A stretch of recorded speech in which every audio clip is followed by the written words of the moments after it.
Hello students, I hope you all are fine. In the previous lecture, we have started our new topic that was about continuity. In fact, that is about continuity. And in that lecture, I have discussed the definition of continuity and also the continuity test that we apply for a certain functions or on a certain functions to check whether the function is continuous or not at some particular point and on a particular domain. Now our today's lecture is about the formal definition of continuity. If you remember or you can recall from the previous lectures that when we are discussing the definitions of a limit, then we also discuss the formal definition of a limit, and the formal definition of continuity follows in the same way, just a little bit change in it. Now let us look at the formal definition of continuity, and then we will compare it with the limit definition. Now the formal definition of continuity says that we have a function. F is a function, and what kind of function is this? It is from the set of real numbers to the set of real numbers. Then we said that our function is continuous at a point A, and that A belongs to the domain of F, means the domain on which our function is defined. Okay, then if the following conditions are satisfied, it is continuous if the following two conditions are satisfied.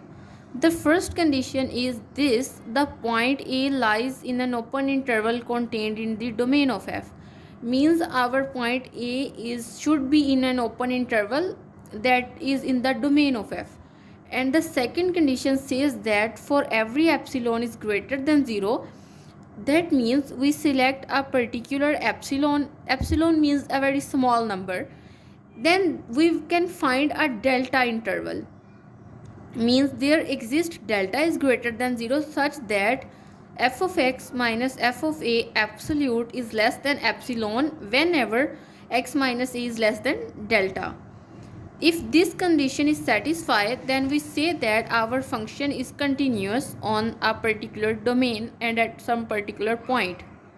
Now, as we know that when we are dealing with the limit definition, then we say that limit x approaches to a, f of x is equals to L, and this is the definition of a limit. And when we deal with this, then we write in this manner: f of x means when we are writing in a formal definition of a limit, then we write here f of x minus L is less than epsilon whenever x minus x naught is less than delta or x minus a is less than delta.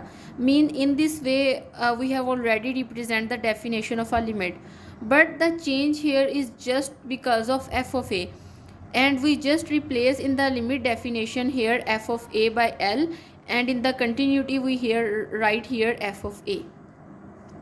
Now let us look at particular example and try to understand what basically definition says. Now we have a function of the form f of x is equal to 2x plus 5, and we want to check its continuity at x is equals to 1. Now here I need to find f of 1 because I want to find limit x approaches to 1, f of x is equal to f of 1. Now if I find f of 1, then clearly I will get here 7 answer. And now substitute it in the definition, and we just write here the same statement that for every epsilon is greater than 0, means we let epsilon is greater than 0 is given, and we try to find the delta interval. Now I write here let epsilon is greater than 0 be given, then we have this condition of this form. Means first of all I will write f of x, and our function is 2x plus 5 and minus f of a, that is our 7, and is less than epsilon. Now we solve this inequality and try to find some delta. Now if I solve here and simplify, and we simplify it here, like when I simplify, then 5 minus 7 is equal to 2, and we take 2 as common, then I will get this thing. and I divide now epsilon divide 2 on both sides, then I will get this thing. Now if I let delta is equal to epsilon over 2 and right here x minus 1 is less than delta, then our condition is automatically satisfied, because this is what we are trying to find. Means there exists some delta for which this condition is satisfied, and if we couldn't be able to find this delta, then that means our function is discontinuous. And if you can clearly see that here, if I replace a, means x minus 1 is less than delta, and that is what we are trying to find.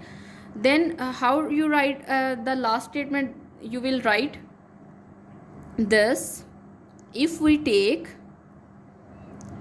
delta is equal to epsilon by 2, then if f of x minus f of 1 is less than epsilon, whenever, you can write whenever x minus 1 is less than epsilon by 2 is equal to delta, hence the function is continuous, and you can write hence it is proved.